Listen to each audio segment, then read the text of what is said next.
তো ৪ তারিখ ছিল বাবা মার অ্যানিভার্সারি। তো সেই কারণে আমরা ৪ তারিখ রাত্রিবেলা মানে ১২টা বাজার পরেই তো আমরা সেই কারণে কেটে নিয়েছিলাম কেকটা। আমরা হঠাৎ করে কেক বানিয়েছি, সেটা তো সামনেই বানিয়েছি, দেখতেই পেয়েছে। কিন্তু আমাদের কোনো অ্যারেঞ্জমেন্ট করা হয়নি যে ক্র্যাকারটা বা বাতিটা।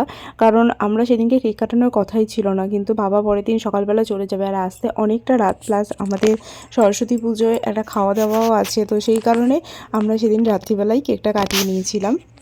প্লাস আমার পড়ানো আছে, অনেক কিছু ভেবেচিন্তে তো লাস্টে এই বাতি দিয়েই আমাদের হয়ে গেছে। আমরা ৪ জনেই কেক কাটলাম। আর এখন কেক ওরা দুজনকে খাওয়াতে ভীষণ লজ্জা পাচ্ছিল, আমাদের জোরাজুরিতে লাস্টে খাইয়েছে।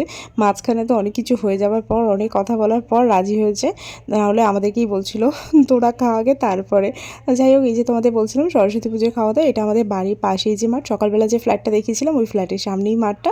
এখানে দেখো প্রচুর সবাই আছে, আর আমাদের পুরো যে সকালবেলা যাদের বাড়ি পুজো দিতে গেছিলাম তাদের বাড়ি পুরো ফ্যামিলি, আমাদের ফ্যামিলি। আমরা বলছি একটা রো তো মনে হয় আমরাই বসে যাব এরকম। আর সত্যিই তাইও হয়েছিল। লাড্ডু এখনও আসেনি, ওকে একটু পরে নিয়ে আসবে ওর বাবা। আর এখানে খুব জোরে জোরে গান বাজছিল বলে আর কোনো তোমাদের সাথে কথাগুলো শেয়ার করতে পারিনি। এই যে চলে এসেছে, এখন কাকার কোলে বসে গেছে। সে সেরকম কিছু খাবে না, ওই যতটুকু গালে গালে খায় আর কি। এসেছে, একটু গান হচ্ছে, মজা করছে, ও কনস্ট্যান্ট নিচে যাচ্ছে। প্রথমে একটু লজ্জা পাচ্ছিল, আর ওকে সবাই আদর করছে, এসে চটকাচ্ছে বলে। কিন্তু তারপরে লজ্জা পেলে এখন একটা মুচকি এমন একটা হাসি শিখেছে না, তোমাদের সাথে পরে শেয়ার করতে। আর এখন ভীষণ বিচ্ছু হয়ে গেছে, যার জন্য ওকে নিয়ে এখন আর সেরকমভাবে ভালো করে ভিডিওই করা যায় না, ভিডিওই তোমাদের সাথে শেয়ার করতে পারি না। তো এই যে এখানে চলে এসেছে এখন আলুর দম, আর তার সাথে হচ্ছে রাইস, তারপর রয়েছে চাটনি আর পাঁপড়।